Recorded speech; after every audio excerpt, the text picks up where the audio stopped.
Assalamualaikum warahmatullahi wabarakatuh. Puji syukur kehadirat Allah SWT yang telah melimpahkan rahmat serta hidayahnya sehingga saya dapat menyampaikan materi dengan judul sifat bahasa. Terima kasih kepada Bapak Juwadi selaku dosen bahasa Indonesia. Dan perkenalkan, nama saya Salina Jeliani Pratili, NIM 1901. Jadi saya menggunakan pengertian bahasa menurut para ahli.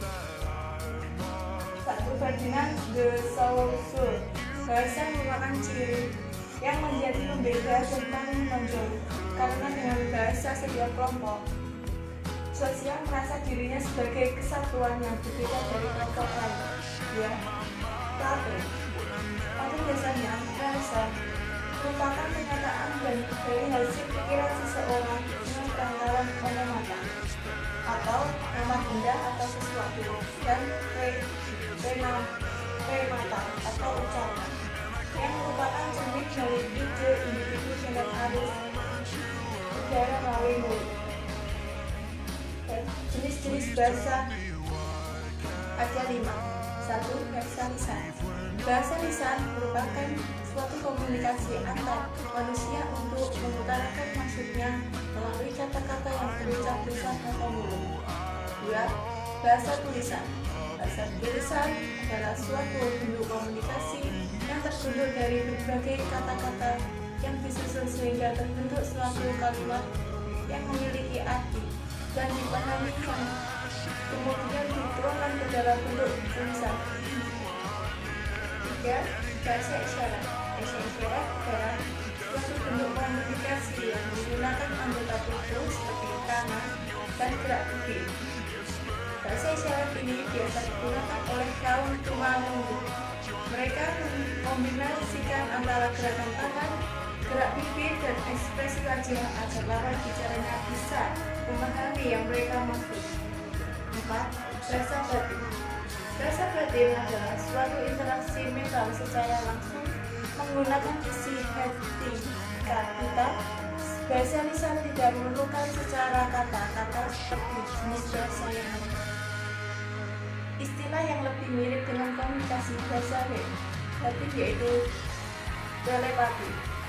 5. Bahasa pemrograman. Tidak ada soal manusia. Bahasa yang digunakan oleh berbagai teknologi, salah satunya komputer, yaitu bahasa pemrograman digunakan untuk memerintah komputer dengan menggunakan syarat-syarat yang telah diatur oleh bahasa pemrograman itu sendiri. Tujuannya supaya komputer bisa menjalankan apa yang kita inginkan. Fungsi bahasa. Fungsi bahasa 1. Sebagai sarana berkomunikasi. 2. Sebagai pemersatu suatu bangsa. 3. Sebagai identitas suatu suku atau bangsa. 4. Sarana untuk berpikir. 5. Sebagai sarana untuk kontrol sosial. 6. Sebagai menunjukkan ekspresi. 7. Sebagai sarana untuk memahami diri sendiri dan orang lain. 8. Sebagai alat untuk mempelajari berbagai ilmu pengetahuan dan sejarah. 9. Sebagai karakter diri seseorang. Ciri-ciri bahasa atau sifat-sifat bahasa. 1. Bahasa sebagai sistem. Maksudnya bahwa terdiri dari komponen-komponen teratur dan berdasarkan oleh pola tertentu. Contohnya seperti bersistematis, yaitu tersusun oleh padanya. 2. Bahasa sebagai lambang. Lambang-lambang bahasa diwujudkan dalam bentuk bunyi yang berupa satuan-satuan bahasa seperti kata maupun gabungan kata. Contoh seperti bendera merah putih. Yang ketiga, bahasa adalah bunyi. Yang dimaksud dengan bunyi pada bahasa atau termasuk lambang bahasa yaitu bunyi yang bukan dihasilkan dan dari alat ucap manusia, tidak termasuk bunyi bahasa. Contohnya seperti suara atau bunyi tertakan, bersin, batuk, dan lainnya. 4. Bahasa itu bermakna. Seperti yang dijelaskan sebelumnya bahwa bahasa itu adalah sistem lambang. Maka dari itu, lambang-lambang itu mengacu pada suatu konsep, ide, atau pikiran, maka bisa dikatakan bahwa bahasa itu memiliki makna. Contohnya seperti kuda, teman-teman, berkaki 4, binatang peliharaan yang menjadi alat transportasi. 5. Bahasa itu arbitrer. Arbiter yaitu sembarang, sewenang-wenang, maka suka-suka berubah-ubah. Maksudnya ialah tidak ada hubungan wajib antara lambang bahasa dengan konsep maupun pengertian.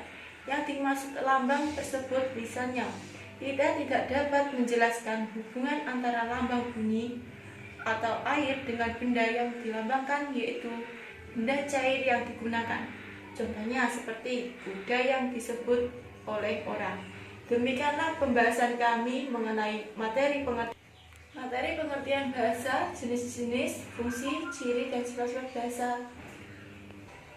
Oke teman-teman, apabila ada tutur salam serta sapa yang kurang berkenan, saya mohon maaf sebesar-besarnya. Wassalamualaikum warahmatullahi wabarakatuh.